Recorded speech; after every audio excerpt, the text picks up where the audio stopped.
இப்போ வந்து ஆண்களுடைய உடம்பு வந்து இப்போ எப்படி ஆண் வேறு பெண் வேறு, ஆணுடைய உடம்பு வேறு பெண்ணுடைய உடம்பு வேறு, ஆணுடைய உணர்ச்சி வேறு பெண்ணுடைய உணர்ச்சி வேறு, ஆணுடைய வாழ்க்கை வேறு பெண்ணுடைய வாழ்க்கை வேறு.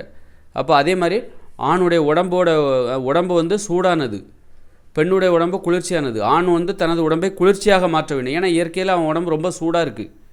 அவன் வந்து என்ன பண்ணால் கூலாக இருக்கணும், ரொம்ப டென்ஷன் ஆகக்கூடாது.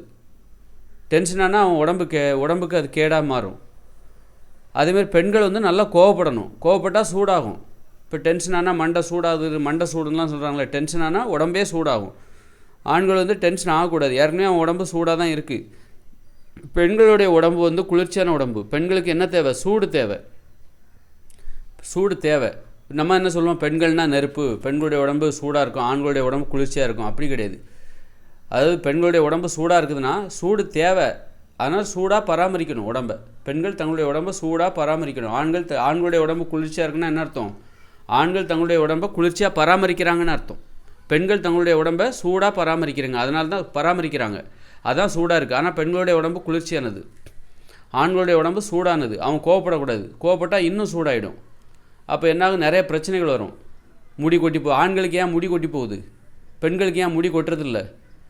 காரணம், ஆண்கள் இயல்பாகவே சூடான ஆட்கள், மண்டை சூடு, உடம்பே சூடு.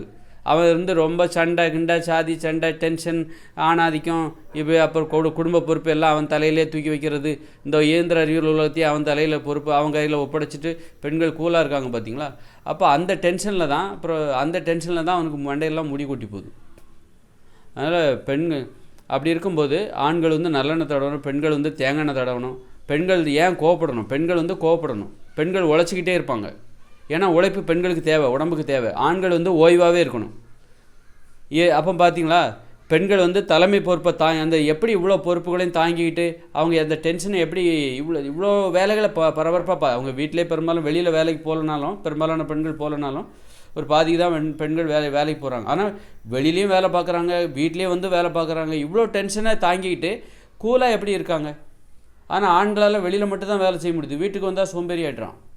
ஏன்னா அவனால் முழு நேரமும் உழைக்க முடியல, 2 விதமான உழைப்பு கூட உழைக்க முடியல. பெண்களுக்கு வீட்டில் உள்ள வேலைகளையும் பார்க்குறாங்க, வெளியில் உள்ள வேலைகளையும் பார்க்குறாங்க. வெளியில் உள்ள வேலையும் சக்ஸஸ்ஃபுல்லாக பார்க்குறாங்க சில பெண்கள், வீட்டில் உள்ள வேலையும் சக்ஸஸ்ஃபுல்லாக பண்ணுறாங்க. எப்படி இதெல்லாம் முடியுது? காலையில் எந்திக்கிறாங்க, எப்படி இதெல்லாம் முடியுது? இது ஆண்களுக்கு ஒரு ஆச்சரியம். சில ஆண்கள் வந்து வெளியில் மட்டும்தான் வேலை பார்ப்பாங்க, பரபரப்பாக இருப்பாங்க, வீட்டில் வந்தால் ஒன்றும் பண்ண மாட்டாங்க. ஆண்கள் இயல்பாகவே ஒரு சோம்பேறி. காரணம், அவன் வந்து ஒரு உழைப்பாளியாக இருக்க முடியாது, ஏன்னா அவன் உடம்பு இயற்கையாகவே சூடானது. அவன் ஒரு முழுமையான உழைப்பாளியாக இருந்தால் அவன் உடம்புக்கு அது நல்லது கிடையாது. ஆனால் பெண்கள் வந்து ஒரு முழுமையான உழைப்பாளியாக இருக்கணும். எல்லா சுமைகளையும் தாங்கிக்கிற திறன் பெண்களுக்கு இருக்குது. ஏன்னா எல்லா சுமைகளையும் தாங்கிக்கும் போது பெண்கள் டென்ஷன் ஆவாங்க. டென்ஷன் வந்து உடம்பை சூடாக மாற்றும். பெண்களுக்கு சூடு தேவை. அதனால் இந்த தலைமை பொறுப்பு என்பது பெண்களுக்கு ஏற்றது. இந்த குடும்பத்தோட தலைமை பொறுப்பு இயல்பாகவே பெண்கள் தான் பிறக்கும் போதே அவங்க தலைவியாக தான் பிறக்கிறாங்க. அவங்களுடைய இயல்பே தலைமை பண்பு தான், ஆண்களுக்கு உதவி செய்கிற பண்பு.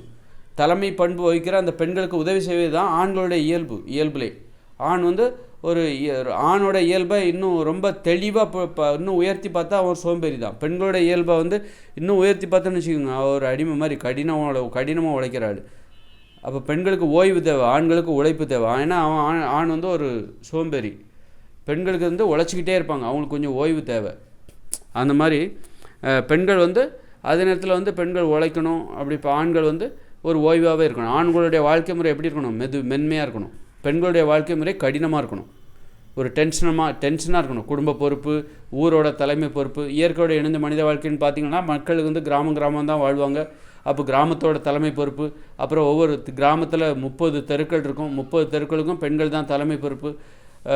300 கூட்டு குடும்பம் இருக்கும், 10 கூட்டு குடும்பம் சேர்ந்தது, 10 கூட்டு குடும்பம் சேர்ந்தது ஒரு தெரு. 30 தெரு இருக்கும், 30 தெருக்கள் ஒரு ஊரில் இருக்கும். 300 கூட்டு குடும்பம் என்பது ஒரு கிராமத்தில் இருக்கும். ஒரு கிராமத்தின் தலைமை பொறுப்பு அத்தனையும் அந்த பெண்கள், அந்த ஊரில் உள்ள பெண்கள் தான் சுழற்சி முறையில் அந்த ஊரில் உள்ள பெண்கள் அனைவருமே தலைவியாக ஏற்றுக்கொள்வார்கள். தலைமை பொறுப்பு வைத்து அந்த ஊரை ஆட்சி செய்வார்கள். அப்புறம் அந்த தெருவை ஆட்சி செய்வார்கள், குடும்பத்தை ஆட்சி செய்வார்கள், கூட்டு குடும்பத்தை ஆட்சி செய்வார்கள். பெண்கள்னால் தலைவிகளாக இருப்பாங்க, ஆண்கள் வந்து தலைவிகளாக இருக்கக்கூடிய பெண்களுக்கு உதவியாளராக இருப்பாங்க. ஏன் ஆண்கள் உதவியாளராக இருக்குன்னா, அவன் வந்து டென்ஷன் ஆகக்கூடாது. அவன் பெண்கள்கிட்ட வந்து எவ்வளோ தான் திட்டினாலும் இப்போ அந்த உரிமையோட அன்போடு திட்டும்போது அந்த திட்டெல்லாம் உள்வாங்கிக்கணும். அதனால் அவன் டென்ஷன் ஆகக்கூடாது. பதிலுக்கு டென்ஷன் ஆனால் அப்போ பெண்களால் கோவப்பட முடியாது. பெண்கள் கோவப்படணுன்னா ஆண்கள் தங்களுடைய கோபத்தை நிறுத்தி ஆகணும். பெண்கள் கோவப்படுறது பெண்களுக்கு நல்லது. ஆண்கள் கோவப்பட்டால் ஆண்களுக்கு கெட்டது. ஆண்களுடைய உடம்புல பிரச்சனைகள் உருவாகும். உடம்பு சூடாயிடுச்சுன்னு இந்த மாதிரி தான் ஆகும். என்ன ஆகுன்னா இந்த உலகத்தில் பாருங்கள், ஆண்கள் கோவப்பட்டு என்ன ஆகுது? கோவப்பட்டால் என்ன ஆகுது? வெளியிலையும் ஆகிடும், உடம்புக்குள்ளேயும் நோய் வந்துடும். வெளியிலையும் ஆபத்து. ஆண்கள் கோவப்பட்டு அவன் தலையில் எல்லா பொறுப்பையும் ஒப்படைச்சா டென்ஷனில் அவன் என்ன பண்ணுறான் பாருங்கள். என்ன பண்ணுன்னு தெரியாமலே பண்ணிகிட்ருக்கான். பண்ணிவிட்டு கடைசியில் எல்லா பிரச்சனையும் இழுத்து விட்டுருவான். ஆனால் பெண்கள் எவ்வளோ கோபத்தை வச்சுக்கிட்டாலும் எவ்வளோ சுமைகளை தாங்கினாலும் அதை தாங்குகிற திறன் பெண்களுக்கு ஏன் வருதுன்னா, இயற்கையாகவே அவங்க உடம்பு குளிர்ச்சியானது. அதனால் எல்லா சுமைகளையும் எவ்வளோ அழுத்தத்தை தாங்கிட்டாலும் எவ்வளோ பொறுப்பை தாங்கிட்டாலும் எவ்வளோ கோவப்பட்டாலும் அவங்களுக்கு எதுவும் ஆகாது. ஏன்னா அவங்க இயற்கையாகவே கோவப்படும் போது டென்ஷன் ஆகும், சூடாகும். ஆனால் பெண்களுடைய உடம்பு அதை தாங்கி கொள்கிற திறன் என்னது? குளிர்ச்சியானது. இயற்கையாக குளிர்ச்சியானது, உள்ளுக்குள்ளே குளிர்ச்சியானது. பெண்களுடைய உடம்பு இருக்குது பாருங்கள், உள்ளே குளிர்ச்சியானது, வெளியே தான் சூடாக இருக்கும். அந்த உள்ளே இருக்கிற குளிர்ச்சி தான் பெண்கள் எவ்வளோ டென்ஷனானாலும் எவ்வளோ பொறுப்புகளை கொடுத்தாலும் அவங்க ஒரு தலைவியாக இருந்து எல்லா பொறுப்பையும் இழுத்து போட்டு செஞ்சால் கூட அவங்க சளைக்காமல் செஞ்சுக்கிட்டே இருப்பாங்க. காரணம் அதற்கு அடியில் உள்ளே இருக்கிற அந்த குளிர்ச்சி தான் காரணம். உடம்புக்குள்ளே இருக்கிற குளிர்ச்சி. வெளியில் தான் உடம்பு சூடாக இருக்கும். ஆண்களுக்கு உள்ளே சூடாக இருக்கும், வெளியில் குளிர்ச்சியாக இருக்கணும். ஆண்களுடைய உடம்பு ஆண்களுடைய உடம்பு உள்ளே சூடாக இருக்கும், வெளியில் குளிர்ச்சியாக இருக்கும். இந்த மாதிரி ஆண் வேறு பெண் வேறு. அது மாதிரி ஆண்கள் சாப்பிட்ற உணவே பார்த்திங்கன்னு வச்சுக்கோங்க வேறையாக இருக்கணும். ஆண்கள் குளிர்ச்சியான உணவுகளை சாப்பிட்ணும். பெண்கள் நல்ல உடம்புக்கு சூடு தருகிற உணவுகளை சாப்பிட்ணும். ஏன்னா பெண்களுடைய உள்ளே இருக்கிற உடம்பு இருக்கு பாருங்கள், அது குளிர்ச்சியானது. அப்போ அவங்களுக்கு சூடான உணவுகளை தான் கொடுக்கணும். அப்போ நீங்கள் பொதுவாக ஒரு வீட்டில் எல்லாத்துக்கும் சேர்த்து சமைச்சு போடுறீங்களா? எவ்வளோ பெரிய மூட நம்பிக்கை. அதனால தான் சொல்கிறேன், அவங்கவுங்க உணவை நீங்களே தேடுங்கன்ற. அதான் ஒவ்வொருத்தரும் சரி, நீ உன் உணவை நீ தான்ப்பா தேடணும். உனக்கு என்ன பிடிக்குதுன்னு பாரு. பெண்கள் என்ன உணவு அவங்களுக்கு பிடிக்குது அதை கவனிங்க. அப்போ நமக்கு தெரியும், பெண்களுடைய டேஸ்ட் இது. உணவு எப்படி உடையில் பார்த்தா பெண்களுக்கு இது பிடிக்குது, எனக்கு சுடிதார் பிடிக்குது, சாரீ பிடிக்குதுன்றாங்க. ஆனால் ஆண்களுக்கு அது சுத்தமாக பிடிக்காது. ஆண்களுக்குன்னு தனி உடை. அப்போது அதுபோல் உணவுலேயும் பெண்களுக்கான தேர்வு இருக்குது. அது தெரியாமல் இருக்கும். நம்ம எல்லாமே ஒன்றுன்னு நம்ம நினச்சிட்ருக்கோம். உணவுலே பார்த்திங்கன்னா பெண்கள் எதை விரும்புவாங்க? ரொம்ப குளிர்ச்சியான உணவெல்லாம் விரும்ப மாட்டாங்க. அவங்க சூடான உணவு தான் விரும்புவாங்க. அதுபோல் ஆண்கள் குளிர்ச்சியான உணவுகளை தான் விரும்புவாங்க. ஏன்னா ஆண்களுடைய உள்ளே இருக்கிற உடம்பு பார்த்திங்கன்னா சூடானது. பெண்களுடைய உள்ளே இருக்கிற உடம்பு குளிர்ச்சியானது, வெளியில் தான் சூடாக இருக்கும். பெண்களுக்கு சூடு தேவை. பெண்களுடைய உள்ள உடம்பு குளிர்ச்சியானது. அதனால தான் பெண்களுடைய அன்பு எவ்வளோ தான் கோபப்பட்டாலும் பெண்களுடைய அன்பு இதமாக இருக்குது. அந்த கோபம் கூட இதமாக இருக்குது, கோபம் கூட அழகாக இருக்குது. காரணம் அவங்களுடைய உள்ளே இருக்கிற இது பார்த்திங்கன்னா குளிர்ச்சியானது. உள்ளுடல் என்பது குளிர்ச்சியானது. உள்ளுடல். ஆண்களுடைய உள்ளுடல் என்பது ரொம்ப வெப்பம் நிறைந்தது. அப்போ அதனால் அவன் கோவப்படக்கூடாது. வெளியில் அவன் குளிர்ச்சியாக நடந்துக்கணும். அதுதான் எவ்வளோ குளிர்ச்சியாக இருந்தாலும் அதை தாங்கிக்கும். எவ்வளோ திட்டினாலும் அவன் ஏன் தாங்கிக்கிறான்? பெண்கள் எவ்வளோ டென்ஷனானாலும் அது அவங்களுக்கு எதுவும் பண்ண தெரியல. ஆண்கள் பெண்கள் எவ்வளோ திட்டினாலும் ஆண்களை பெண்கள் எவ்வளோ திட்டினாலும் அதை ஏன் தாங்கிக்கிறான்? எப்படி அவனால் முடியுது? காரணம் அவன் எவ்வளோ தாங்கிக்கிற திறன் எதனால் இருக்குது? உள்ளே சூடாக இருக்குது தான், வெளியே அவன் குளிர்ச்சியாக இருக்குது. அதனால் பெண்கள் வேறு ஆண்கள் வேறு. அதனால தான் அவங்கவுங்க உணவை அவங்கவுங்களே தேடிக்கணும்.